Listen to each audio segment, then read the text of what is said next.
is Charles Onyet with IGN, and I'm playing the PC version of Dark Souls, which is a great game, a game I enjoy very much, but one that doesn't really have the greatest PC version, unfortunately. It has some issues. Most notably, playing with a keyboard and mouse is not really viable.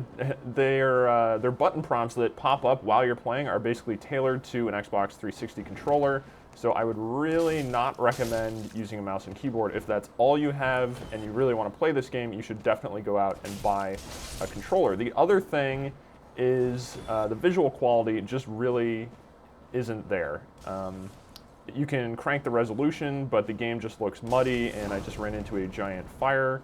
But the game just looks muddy, and the visuals just really aren't very good. I'm going to try to stop getting hit by fire bombs.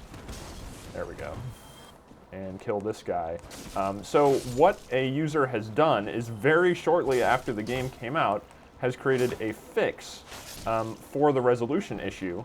So all you really need to do, and I'm actually going to have to shut this game down, but all you really need to do is go to his site and grab the mod and install it. It's a really easy process, and then you will see a pretty noticeable, well, very noticeable difference in the quality of the graphics in Dark Souls on PC.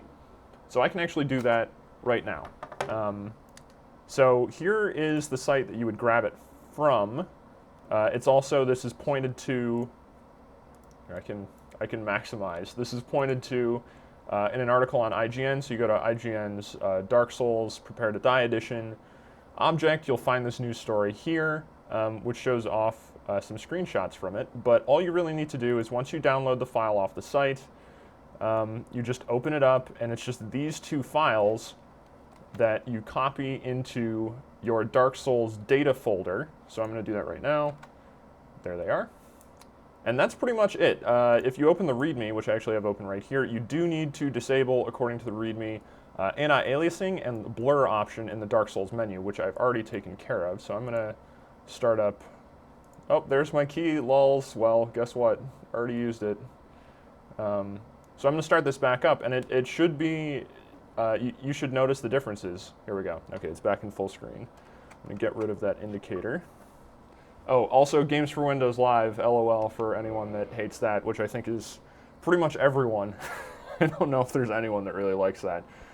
You can see the mod is now active because there's this weird line sitting in the middle of the screen here, and you can also see it in kind of a section of the From Software logo. But and there you go, Havoc Physics has a strange box around it. So I don't know how this really affects the gameplay experience long term. I've only used it at the beginning. I mean, it's a mod, so like any mod, you know, use at your own risk. It may not result in a really stable experience, but it will result in, and actually let me just double check that I have these settings correct.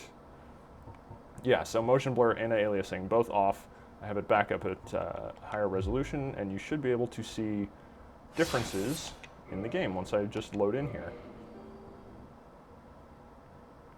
Again, I am using a controller. If I was not, it would be kind of a disaster. So, I mean, I can definitely tell the difference, but you can see much sharper. The armor on my character, the textures on the environment, pretty much I mean, it still looks crappy at a distance. I don't know if there's really much that can be done about that, but in terms of your actual armor sets and up close with any of the pieces of the environment, it's a huge improvement. It's a lot better, and I think that's the kind of thing, you know, that you'll pretty much anyone should install, unless there's some sort of hidden type of flaw that comes up, you know, later after prolonged use, or maybe later on in the game.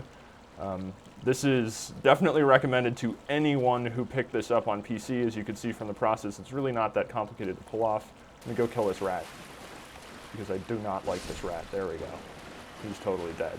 But yeah, something you should absolutely take a look at if you need any of the addresses or anything like that in terms of where to go to pick up the mod. It's all on IGN, and you can look for a review of the PC version of Dark Souls and more on Dark Souls on IGN.